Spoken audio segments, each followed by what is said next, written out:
She invented the technology that makes your Wi-Fi work, your GPS, your Bluetooth. Every wireless device you've used today runs on her idea.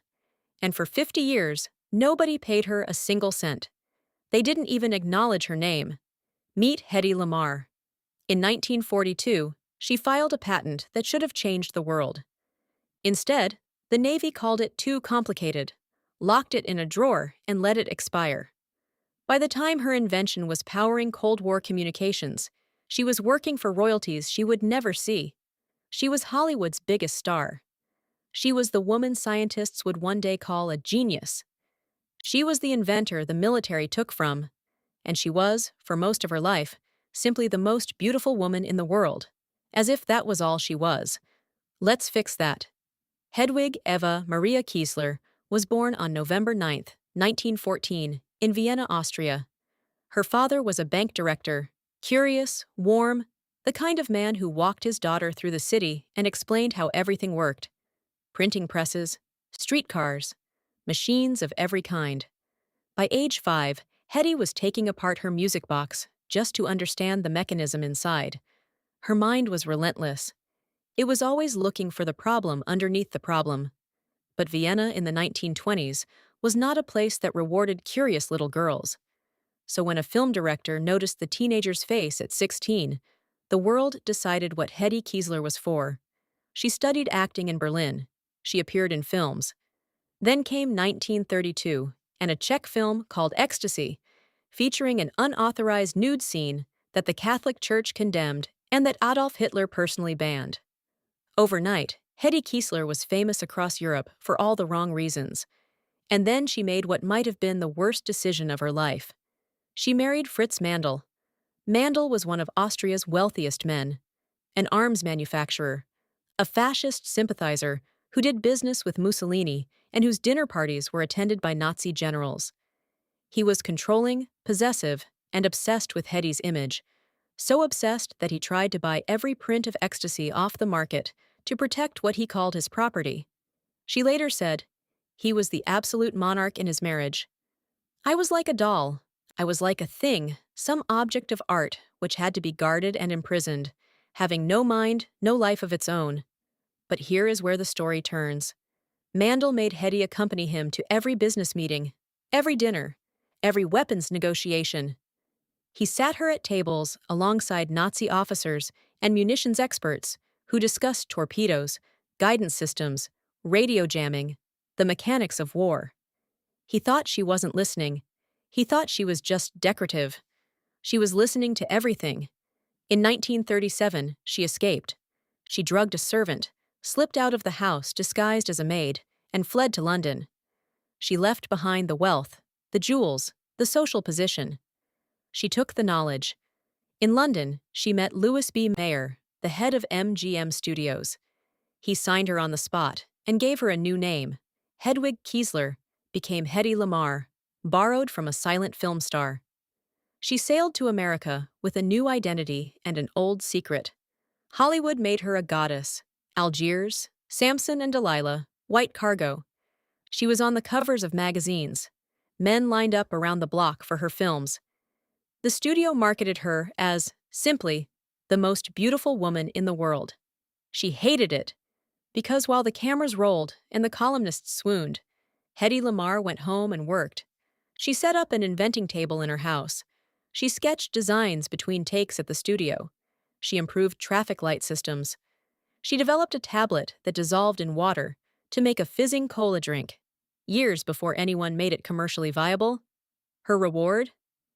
A few polite laughs. An actress playing inventor. How charming. Then came 1940. A dinner party. And a man named George Antheil. Antheil was a composer, unconventional, brilliant, and grieving. His brother had been killed early in the war, and like Hedy, he felt the pull of wanting to do something that mattered. They started talking at that dinner and didn't stop. Hedy told him what she'd learned at Mandl's table. Radio-guided torpedoes could be jammed. The enemy only needed to detect the signal frequency and block it. Allied ships were losing lives because of this one vulnerability. What if the signal moved? What if the transmitter and the receiver both hopped between radio frequencies simultaneously? Too fast, too unpredictable for any jammer to follow. Antheil's eyes lit up. Here's the twist. He had spent years coordinating 16-player pianos for a concert called Ballet Mécanique, getting 16 machines to move in perfect synchronization using punched paper rolls. He knew exactly how to make two systems move together in lockstep without being told what to do in real time. The same mechanism that synchronized 16 pianos could synchronize a torpedo with its controller, hopping between 88 radio frequencies. The exact number of keys on a piano. They worked through the nights. They sketched and revised and argued and rebuilt. They called it a secret communication system. On August 11, 1942, the United States Patent Office issued them patent number 2,292,387. Hedy Lamarr, film star, had co-invented what would one day become the foundation for every secure wireless communication system on Earth. And then the Navy said no. The rejection came without ceremony. The technology was too complex to implement, they said. Miniaturization wasn't there yet, they said. Stick to selling war bonds, they said.